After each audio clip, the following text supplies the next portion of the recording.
I think being nominated for the Lott Impact Award is one of the most prestigious because it not only recognizes you for athletic ability, but also the things you do in the community as well as academics, and what it really means to be a good person, and I'm very honored.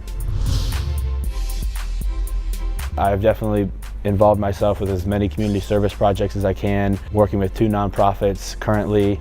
I'm on the board of one of them, as well as mentoring and tutoring students, leading Bible studies, trying to build curriculums for high school student athletes, as well as the president of the Fellowship of Christian Athletes here, going around and speaking to a lot of other high schools in the Bay Area.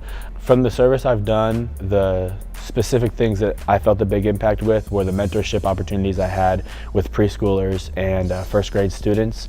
I tutored them in reading and in math, and to be with a student 3 days a week for a full 10, 12 weeks to see their growth and how much they can improve, and when you really just sit down and scaffold a student, how much they can really learn, you know, that leaves a really lasting impact, and I'm able to change lives.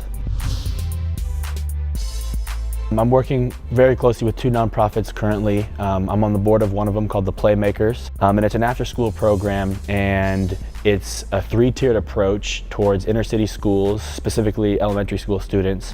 And the 3 tiers that we try to work with are literacy skills, character values, and then physical activity.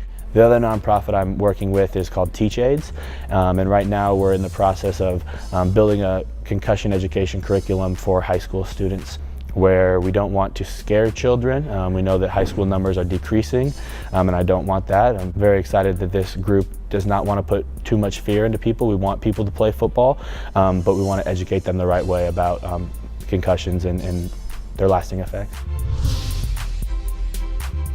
I would say a lot of my drive comes from my family and also my faith. God wants us to, give our 100% in anything that we do, and so whatever I do, I want to put my full self into it, whether that be school, athletics, or in the community. And obviously, football is my biggest love, my biggest passion. I want to play this game for as long as I can play, and so it's really easy when I'm out there to help command the troops and be in that position of a senior leader with significant playing time in order to coach some of the young guys up. And then when it comes to off the field, I know that I have a really large platform, being a Stanford student athlete, being a Division I football player, and I want to use that platform to benefit others to the best of my ability in a godly way, and to make the Phillips name, carry on. Some role models for me have definitely been my mom and my dad. My mom, more of a role model for the stuff that I've done off the field, and my dad, more of a role model for the stuff I've done on the field. My dad has unbelievable work ethic, and I've been able to put that into football, which means, I believe that I've spent more hours in this weight room than anybody on this team. And my mother has the biggest heart I've ever seen, and so she definitely passed that on to me, and I look at life in a similar way to her, carrying my emotions on my shoulders.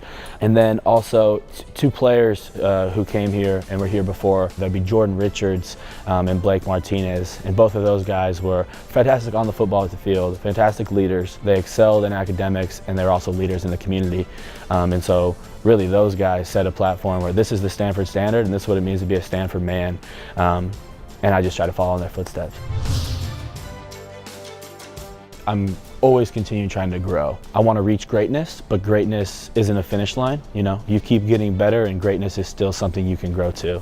One thing that I've been doing this last year, I've been tracking my sleep, everything I eat, my workouts, my calories, and what I do each day in a diary. And ensuring I get 8 hours of sleep is always hard for me, because I do spread myself thin, giving my all to football, my all to school, and my all to the community. It does spread me awful thin, and ultimately you need to be well rested and have 8 hours of sleep so I can be in each of those categories. So I think that's something where I'm continuing to try to grow and really jot down all the things I'm doing.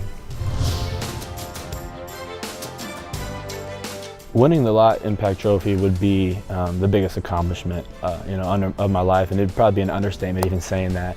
Seeing the names who have been recognized, even the names who are on the same list, on this watch list, it's extremely humbling to see that my name is up with them. And talk about current event with J.J. Watt, a Lott winner, I think in 2010 or something. He's raised over $12 million for the hurricane efforts in Houston, and that's just every passion I have would be to do something like that, where to see how big of an impact that we really do have, and that he's taking advantage of that and capitalizing on it, it's unbelievable. And so I would love to be on that list and be a historic moment for me.